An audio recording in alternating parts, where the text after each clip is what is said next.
I'm so thrilled by the number of people who are interested in this topic. It is an important one and a real vital one that I think is missing in many organizations' initiatives to improve their employee engagement. So let's put it into context, because I know we have people from different backgrounds on the call. So let's look at what is a simplified roadmap of that to getting to that highly engaged workforce. And so to break it down first, you need to understand the importance of having that highly engaged workforce. So if an organization is saying, yes, I really want that motivated and engaged workforce, the next step is to obtain employee feedback. Regular feedback is a great way to understand what's really going on, what's working well, what's not working well. Most organizations do that through an engagement survey or some employee survey, and that's what we're basing this on today. So if, in fact, you do collect that data through a survey, there are manager reports that you would then generate. Why? Because you want to give every manager the results for them that will help them see what's going on in their part of the organization.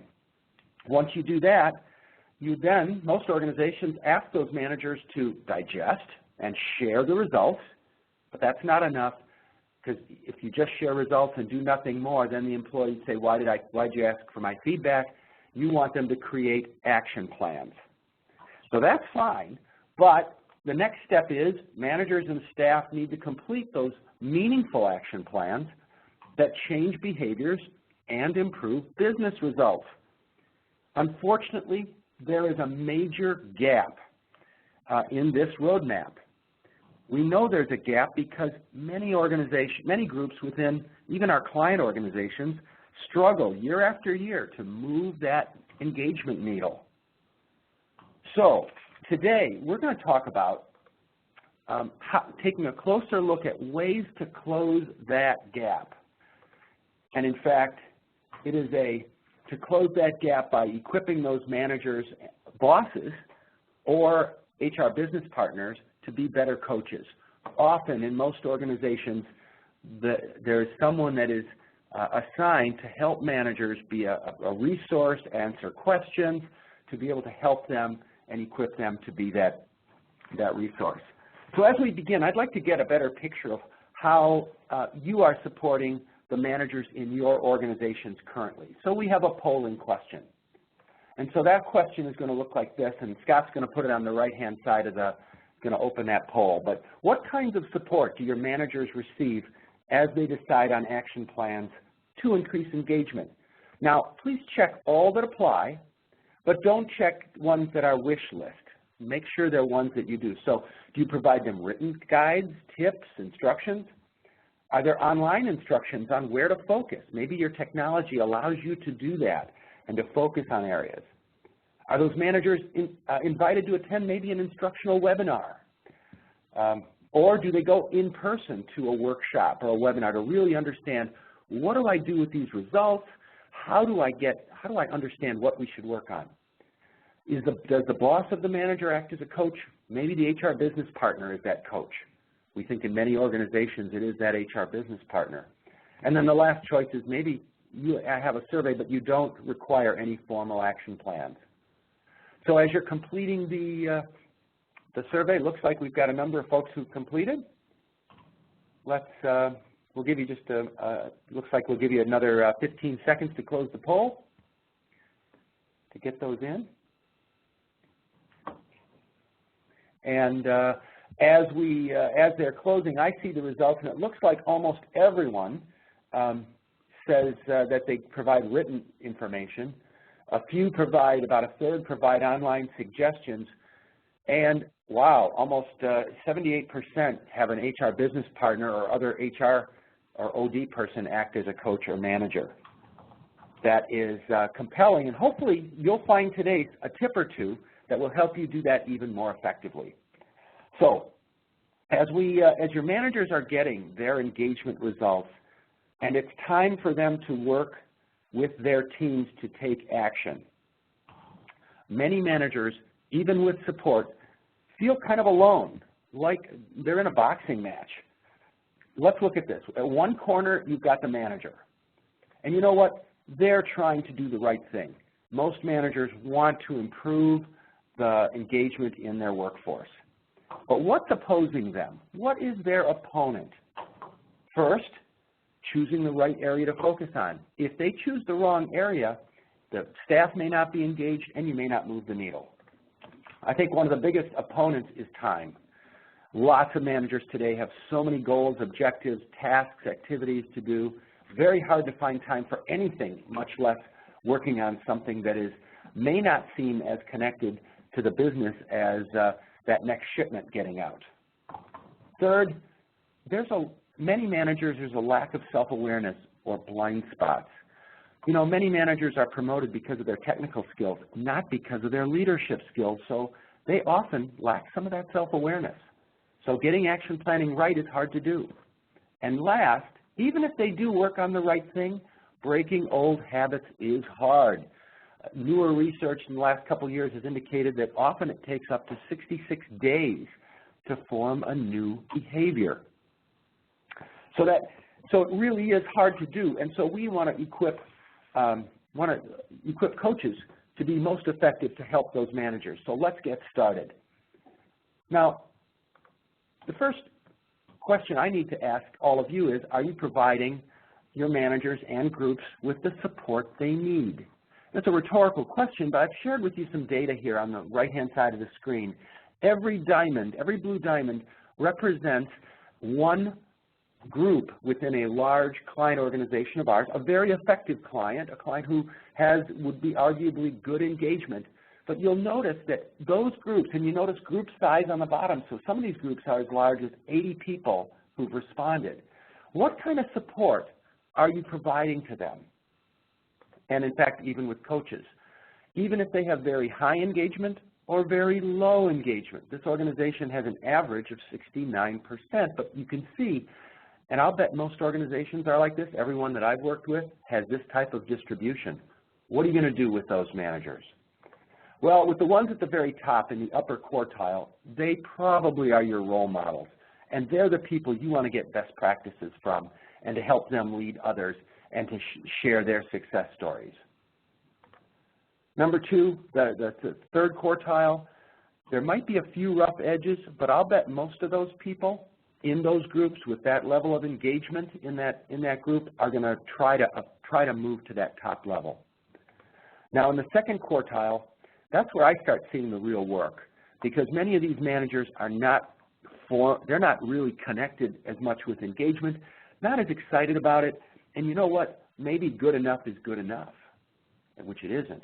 And then you've got the lowest quartile, and I just say those are serious, serious issues, especially as you dip below, let's say in this one, below 50% index.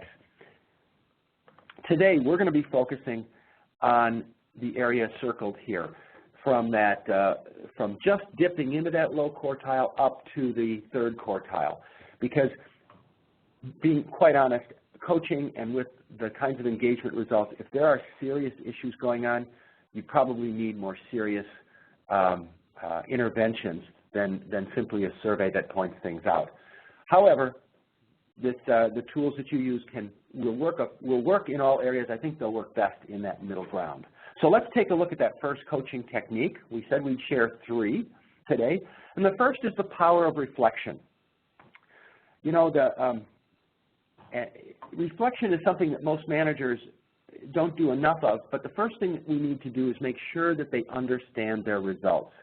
We're not going to cover that in this webinar because each of you may have a different reporting approach, a different method of calculating certain elements or items in your survey, but they have to understand where their true gaps are and where the ones that are strengths. So when you're trying to look at reflection, you can ask a manager to have them ask themselves. And in fact, when they get their results, you can even email this question out to them before you talk with them. What might I be saying or not saying, doing or not doing, that's showing up in these results? If you ask them that ahead of time and then you come back and say, you know, I asked you that question, what do you think? You're going to get a good idea as to the level of their own self-awareness. Do they see what's going on or not? Because once you look at the quantitative questions as well as the comments, there's a lot of clarity around what's really happening in that organization, in that group. And in fact, often the managers, what they're doing is part of that. Now there's another question that you can directly ask managers, I like to ask managers, is if every aspect of your results is based on what you say and do, let's just assume it is, what would it change? How would it change the way you lead your group? So, you know, if they're willing to kind of play that game of saying, let's say every strength in your report you take full credit for, every gap you've got to say you need to make a change. What would that do different? And sometimes that'll unfreeze them and reframe the situation and help them see things in a better light, in a different light. So, you know, self-awareness is a key component of emotional intelligence, and it's vital to creating that highly engaging workforce. So now I have a poll for you, and in a minute I'll ask Scott to open the poll.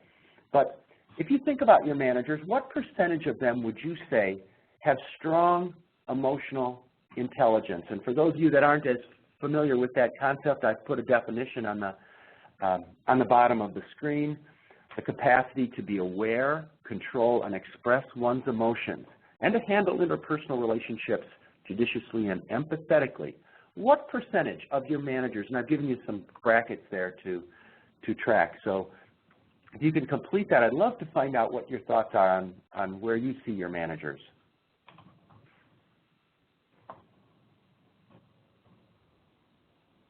Looks like we're getting a few folks in. Maybe some more are still thinking. What do you think the percentage are of strong emotional intelligence? Why don't we begin to close the, let's begin to close the polls. Give you 20 seconds for those that haven't filled it in yet. Looks like we're getting more and more respondents. That's great. And the results might surprise you or not, but I'm going to have Scott share the results for you.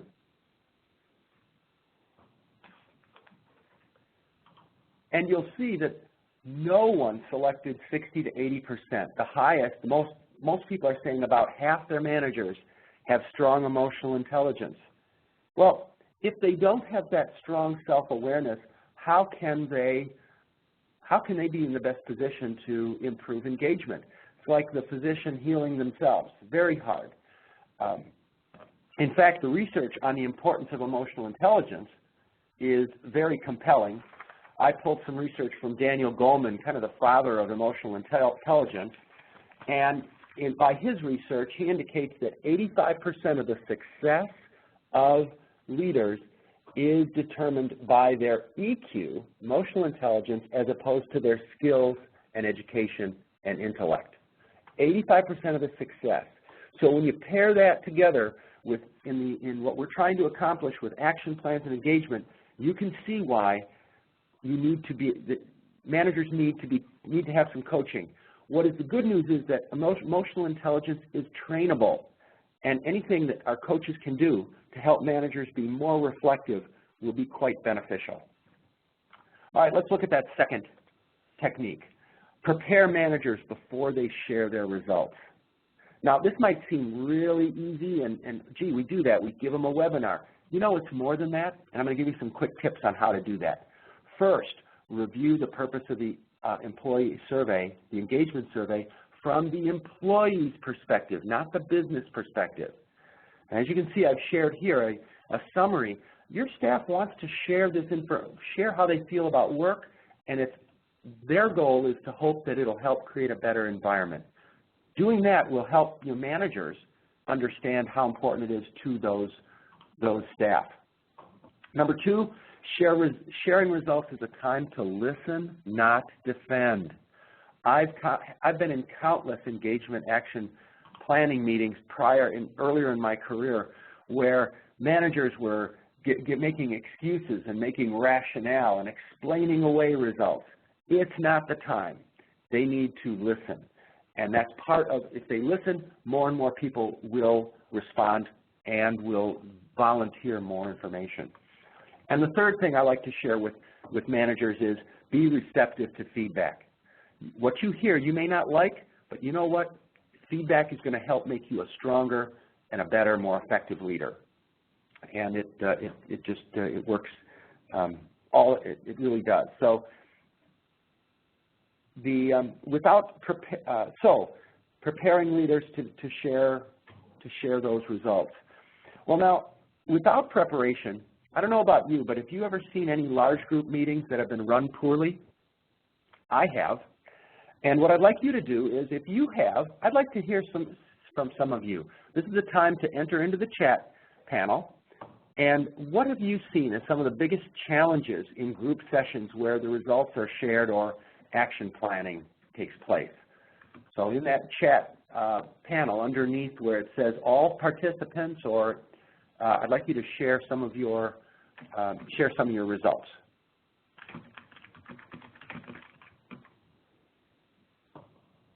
I know I've seen some where it gets really quiet in the meetings. Boy, the results are shared and people don't want to volunteer.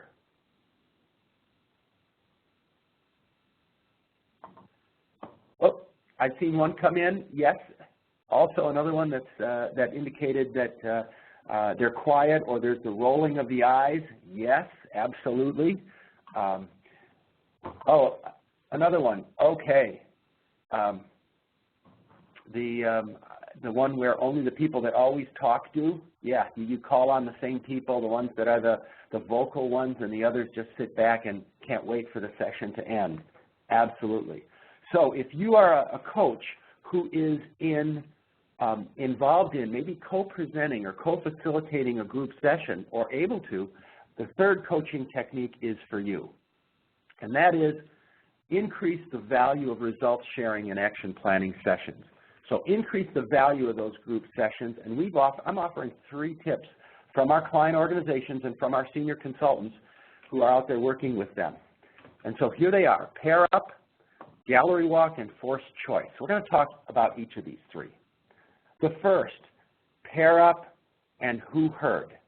And what I mean by that is you start with you pose an interesting question that can be answered in 1 minute by each person.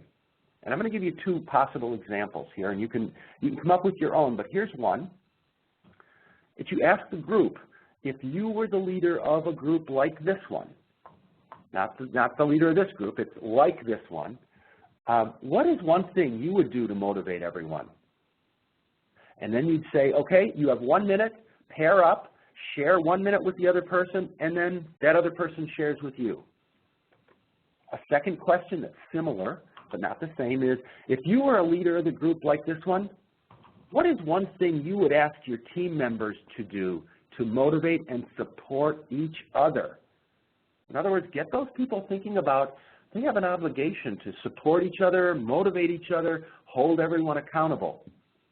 And the nice part about this, regardless of which question you use or if you use them both, you can then, after that 2 minutes is up, you ask everyone, who heard a good response to that question? I like to do that because people don't like to volunteer their own, and the big talkers I don't want to just volunteer. I want people who've heard something they really thought made sense to chime in, and you record those on a flip chart, and you start hearing and seeing the pulse of what's going on in that organization around what they'd like to see. What would they like to see in the organization? So pair up is a great activity to use early on in a group session. A second is called gallery walk, and in this one you would arrange, let's say, flip charts or paper around the room, and you would pose certain questions on each. So here's a question you might pose. As a group or a team, to create a more engaging work environment, what could we do, could or should do, that we should stop, start, or continue to create that environment? And the neat part, if you had a group of anywhere from 6 to 12 or 15 people, you divide into groups of 3, and they go to one chart and then they rotate after a minute or 2. People write things down in the next group when they rotate. They look at that. They either agree with it, add to it, change it. But when you rotate so everyone gets a chance at each chart, you can really get some good insights and some dialogue going and people become very vocal. If you have larger groups, just create another 3 flip charts and divide into 6. So you first divide in half and then divide in thirds. Great way to do this. You can use stop, start, continue, or other questions are just as easy if you want to put on, but it's a great way to help them become, to understand what's really on their minds, to create those action plans that are meaningful to them. What are things that you want to do better in their organization? And the results that they would have seen earlier in the session are informing their decisions and their input on these charts. The third is called forced choice or dot exercise, and maybe all of you have done this, but I'm amazed sometimes people don't do this as often. I've got 2 options here. One is a best and worst, or strength and improvement area, but you give each person 2 dots, 2 green dots, 2 red dots. You list all the survey items that you want to, might be a possible ones to work on, and have everybody choose 2 items they want to put green dots are things where they feel that the group does well, regardless of the scores. And again, it's kind of, they're using the scores in the back of their heads, but we just don't want them to parrot what the scores said. We want them to put their heart, their emotion into this to say, yes, this is what we do well, and 2 dots of what you feel that the group could do better. And you'll be surprised at the stratification of responses of things the group feels good about and they don't feel good about. A great way to build consensus around whatever action item you're choosing. A second is more of a dot exercise to say, what should we act on? Which of these items do you think we can make a difference on? And so from that group, from that generated list of, it could be the survey items, you can have people, give people 1 or 2 dots and have them put the dot on the item they feel is something that would help their group create more engaging work environments. You can see from the display, this is one where there were a number of subgroups. So the red group was an operations group, and the blue group was an IT group. So it was different groups were able to select certain items so that not only could you see where people were saying we need to work on this, but it also showed if there were differences between different groups. So dot exercises are a great way to build consensus. It puts everybody on a level playing field. You get to hear a voice of everyone. And then you can actually do a debrief and ask people, gee, we got a lot of dots here. Tell me more. Tell me more. And all of a sudden you get people excited and engaged, and you've got your action planning team. Maybe your team that's going to work on those action plans will surface from this type of activity. So with that, I'm now going to shift and ask you a question. That's our third challenge. But the question I'm going to ask is, what is a coach's main role? What do you think? And this is more of a rhetorical question. Think about, what is that coach of the manager? What is their main role? And I'm going to offer 3 things. One part of their job is to engage and motivate and excite those managers. A second is to make those managers think. A coach, the best coaches make people think. They don't tell people what to do. They make them think. And third is great coaches help managers take ownership. And as I think about this, it probably applies to just about every coaching activity, not just engagement action planning. But those are 3 main roles. And so the question you ask is, if that's the job of a coach, how best to do that?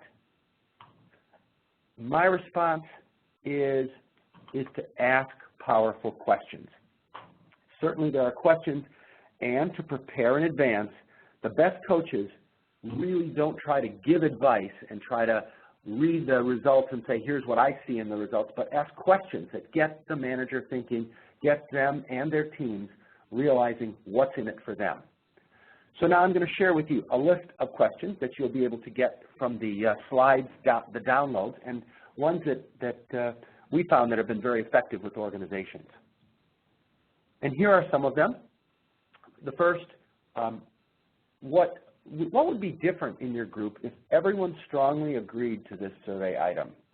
So if you have an item that you think might be one you want to work on because people haven't, a lot of them haven't agreed, maybe you say, what would be different? Tell me what would be different. So you can open that up to the group. and have them say, well, if everybody agreed to this question, we would get things done faster. We would do that. So it's a way of helping them see what would the benefit be by doing this better. A second question, who? Who is responsible for improving any survey item? And almost all items, most of the items on an engagement survey, if people were honest, they'd have to say, we all have a responsibility. So it's not just the manager's responsibility, it's everyone. So that makes it even more important to get this type of a question asked so that people are saying, gee, I need to step up when it comes to making improvements. The why is improving a certain item important to your business? Yeah, why is that important to the business? And they might answer, and you say, then why is it important to our group? They might say, oh, it will do this for our group. And then you say, why is it important to each of you? What would it change? Would it change anything in your daily, how you feel about work if we change that? What a great way to get people thinking and to start thinking about why things are important and why engagement is important. The fourth one there, how could you change what happens on a daily basis related to this item? How could you do that? How could we change it? Really a great way to get people thinking about solutions and not problems. And the last one is my favorite because it's a question starter. It's the start of a question that's very powerful in the innovation space because it gets people thinking outside the box. So what else could you do to improve this? So maybe you get one item of what you could do, but if you challenge people to say, what else could we do? And what could we do here? What else could we do? You'd be surprised. Asking that a couple times will generate, people will start thinking deeper, thinking more, and with the right trust and rapport built, people will come up with some really strong items and strong ways and ideas that can populate action plans that really will make behavior change. So the powerful questions start with, obviously, the questions. They can be, I gave you some examples, but there are others. Just a great way for coaches to be able to help your managers think, help excite them and motivate them, and certainly help them take ownership in their engagement. So with that, we're rounding toward the close. And what I'd like to do is hear from you on the following. We talked today about 4 areas.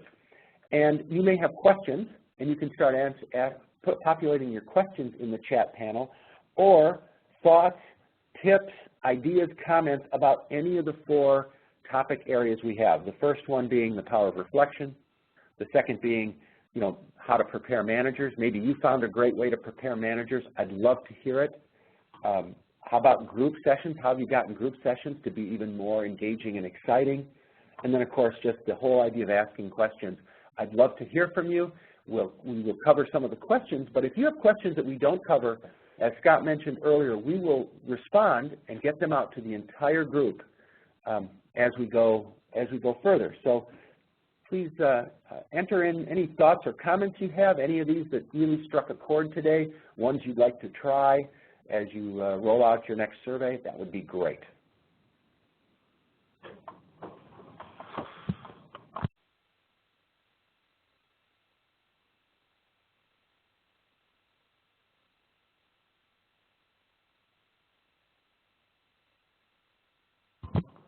Okay, I see one that unfortunately you don't see, but it asks about the power of reflection and asks about how that impacts leadership development and the training of leaders. And it's interesting because there is in most recent development of leadership courses, and those of you that are doing formal leadership training, more and more of that training includes reflection. Because we know that people learn, people change behavior when they really can see themselves and see how they change. So absolutely, there's the same connection of reflection for engagement is the same that happens in leadership development. So that definitely is one way that it will that you can support that. I see one here, Mark. I'll take this one. A lot of you are asking about the slides and an email or a link to the recording. We will be sending those out, I believe, on Monday, but early next week we'll get those to you. And I see another question here. We do give permission and we do encourage you to pass this on to your coaches. Pass this webinar and the recording and the slides onto your HR business partners. And they can do that through the link we share with you via email. Great, great, great.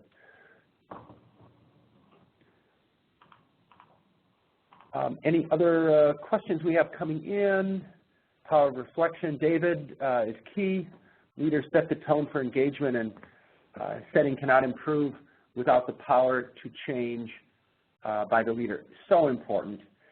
We're going to have the third webinar in our series talks about changing the actual action plans. It is so important that leaders realize how important they are and what they do each day. In fact, that first kind of a scatter plot that I shared that had a wide range of engagement in different groups, if there's a group that has a engagement in that particular one of less than 50%, and that leader's been in that role for 12 or 18 months or longer, there's probably something serious going on there.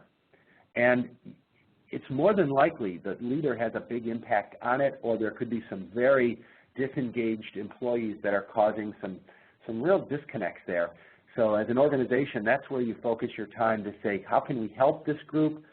Or maybe we have a leader that really isn't the type of person who should be a leader. They're just not able to deliver those engaging skills, create that work environment that you would have.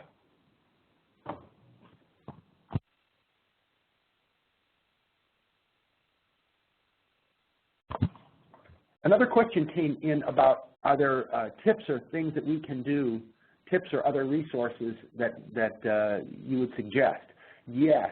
In fact, we do offer it's an 8 tips booklet on how to improve engagement. It is available through our website. So you can go to our website, which is www.tnsei.com, and you can access that. It's 8 practical tips written in a way that you can either get it electronically or request a paper copy, but electronically you can send it out to your managers. They're great tips, very practical, but they're the kind that if they change their behavior and do those, they can really be more effective in those results, in their day-to-day engagement of their people. All right, so with that, I'm going to move on to for those of you that might have been using might be getting this session for credit, HRCI credit. Here is the number of the program that you can record. If there are other questions that you have, Scott and I will be staying on for a few minutes, so we'd love to hear from you. But otherwise, thank you so much for joining us, and we really appreciate you being here, but also your feedback. So as you close out, there will be a survey. Please give us your feedback. We'd love to hear how we can make these educational webinars even more impactful for you going forward. So thanks so much. So I'll just add here, after the survey, a link will pop up to the next webinar, Part 3 on June 3rd, Changing the Focus of Your Action Planning Efforts. So the registration screen will pop up. It'll give you a little bit of a background on what that webinar is going to be on, some things that you'll learn during that webinar. We encourage you to obviously register and then send it out to anyone you know. And if you look ahead to that 4th webinar, I do see that we did just this week adjust the date of that one. It's no longer the 28th of July. It'll be, I believe, August 5th or 6th. So just pay, if for chance you're on vacation the 28th and you want to say, oh, I can't make that, just go to that website. It'll have the correct date and the correct information.